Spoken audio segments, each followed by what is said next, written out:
The Phoenix Force kills Wolverine and Cyclops. That's right, we're talking Jean Grey number 2 today on The Newest Mutants!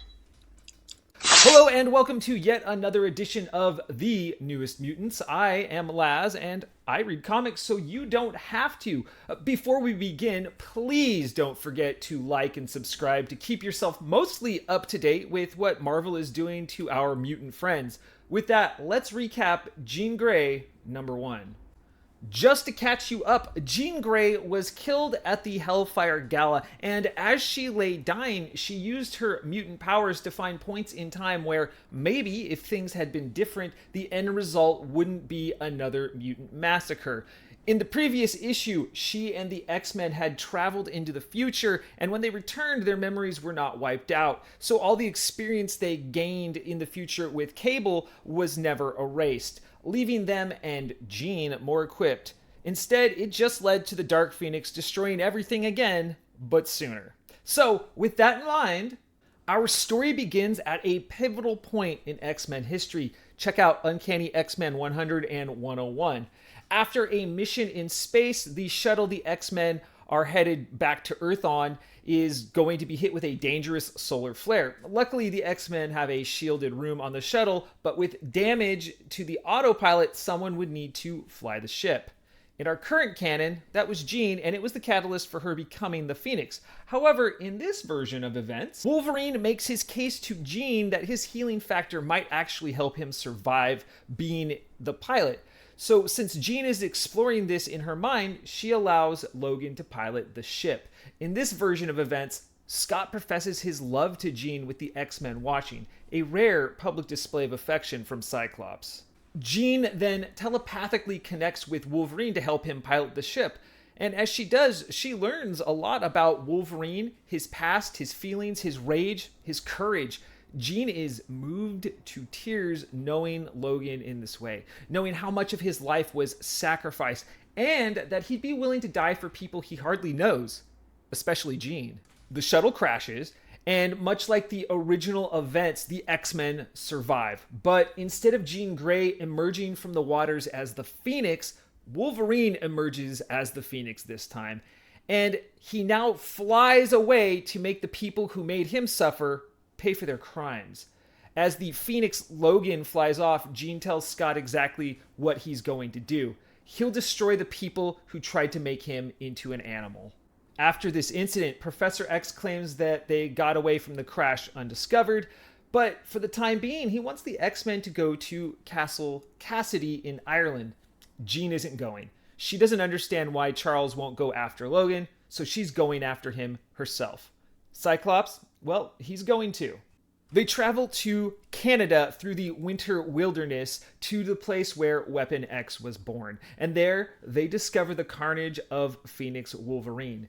Jean explains to Cyclops that the group that did this to Logan are tied to Bolivar Trask and other anti-mutant fascists. Once inside the facility, the two X-Men make a shocking discovery, and that they're still experimenting on living beings at this facility, trying to make an anti-mutant army. They break inside, and Jean sees how many attackers Wolverine has had to deal with. She thinks that he's probably pulped by now and that his healing factor won't be able to deal with the kind of damage that they put out. She's wrong, of course. Phoenix Wolverine emerges, spikes and claws jutting from his body everywhere. Jean and Scott witness the ferocity of Wolverine as he takes out some of the last soldiers in the facility, launching spikes from his body like they were bullets. Jean convinces Scott that they must help him. They do. Still, Wolverine is mad with the power of the Phoenix, wanting death and destruction for everyone. And everyone dies, except the three X-Men. Wolverine stops momentarily to explain what happened, that the Phoenix Force entered him and became his will, giving him the power to get revenge on those who tortured him. Logan knows that the Phoenix Force has broken him somehow, and he asks Jean and Scott to kill him if they can. Jean attempts to reason with Logan, but Scott is like, nah, he's right, and hits him with an optic blast like right off the bat. Then the Phoenix Force, having used Logan to its own end, jumps into Cyclops. Cyclops' visor shattered, and he's able to open his eyes without that shield protecting his optic blasts. But he is too overcome by the power of the Phoenix. He kisses Jean, and then Wolverine puts his claws through the head of Scott, because he knows exactly what the Phoenix Force is. Then the Phoenix Force begins to go back into Wolverine, but Wolverine, as the Phoenix Force, is able to rip himself apart using his own claws to finish it off. Back inside of Jean's mind, she contemplates these events and realizes that perhaps another point in time might be a better chance to change the future. Her mind drifts to her time as the Black Queen of the Hellfire Club. And that's the book! Welcome now to the part of the show where I like to thank you for making it this far, and this is where I usually ask a question about the book.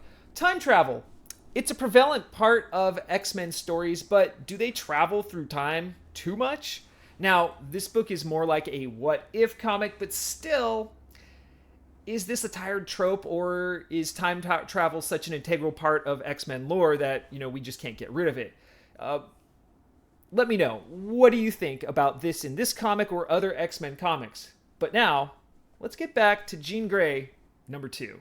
Let's first give credit where credit is due. First, let's check out this cover. This is a great cover by Amy Reeder, artist Amy Reeder, displaying the Phoenix Force emanating from Scott Summers with his arms around Jean Grey. But let's also admire this Peach Momoko variant cover. It's beautiful, right? With the Dark Phoenix in all her glory. I love it. It's excellent. Our writer for the issue is Louise Simonson. Our artist is Bernard Chang. Color artist is Marcelo Maiolo. And our letterer is Ariana Marr. As always, Marvel's editor-in-chief is C.B. Cebulski. So let's get to my takeaways on this issue. What I love about this book in particular is that it thrusts Marvel's favorite love triangle into the spotlight. That is Jean, Wolverine, and Cyclops. But it doesn't focus on the romantic tension that exists. The part of me that was especially moving was when Jean was able to truly see into the mind, past, and psyche of Wolverine. She was brought to tears with this new understanding of who Logan was and is. I thought it was one of the most humanizing depictions of Wolverine. Not to say that he hasn't ever been humanized, but for so many people, it is the scars that make them the person who they are, not their victories. Ironically, Wolverine doesn't have physical scars due to the nature of his mutant gift, but it is the emotional scars that have turned him into the person that he is. When Jean touches upon that and weeps over his life experience, it really hits me in a way that other books have not. Jean's empathy is contagious, and it made for an extremely memorable read for me. Personally, I think this was an awesome issue. It has some really stunning and shocking panels, and if you can score a copy of it, I would, especially that Peach Momoko variant. It is outstanding. Time now for my favorite panels. My third favorite panel belongs here to this image of Wolverine emerging from the ocean, the Phoenix Force inside of him, his body devastated from the effects of the solar flare. In a way, it mirrors the scene from X-Men 101 of Jean emerging from the water with the Phoenix Force. I love this, especially the detail given to Wolverine as his flesh is partially burned away. My second favorite panel is this full-page panel of Jean, Scott, and Phoenix Wolverine fighting the forces that created Weapon X. Another highly detailed piece of art with a lot going on.